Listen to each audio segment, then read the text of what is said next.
जा अरे आंसू के होली में सभी के न जान के गाल में अबीर रंग गुलाल लगाए, लेकिन हम कहाँ जान अरे होली में तहा बहुत याद आवत रे पगली दादा जब से चल गई होलिया में बड़ी याद म्यूजिक बाय गौरव रोशन।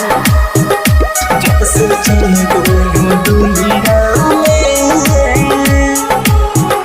जब से चल गई डोलिया में बड़ी याद आवे होलिया में। जब से चल गई डोलिया में बड़ी याद आवे होलिया में। लगावे खातिर लगावे जान अब जाई के करा गलिया में। लगावे खातिर लगावे जान अब जाई के करा गलिया में। जब से चल गई डोलिया में बड़ी याद आवे होलिया में। जब से चल गई डोलिया में, जब से चल गई डोलिया में बड़ी याद आवे होलिया में। जब से चल गई डोलिया में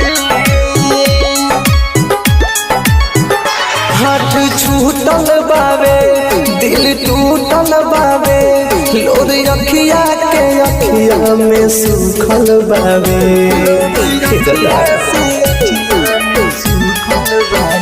हाथ छूटल बावे दिल टूटल बावे, लोर अखिया के अखिया में सुखल बावे।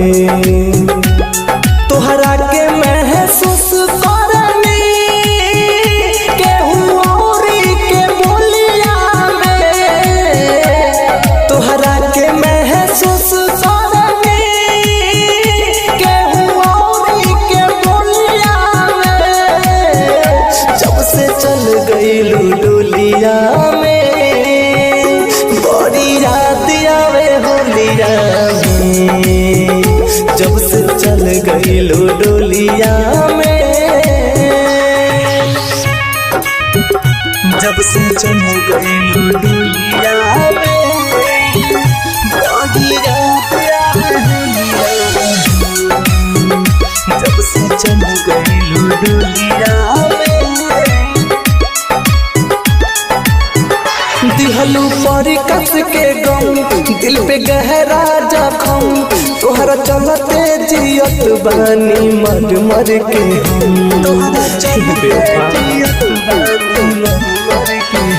दिहलू पर कस के गम दिल पे गहरा जखम। तोहरा चलते जियत बानी मर मर के हम। घायल मेरा तुझे कैसे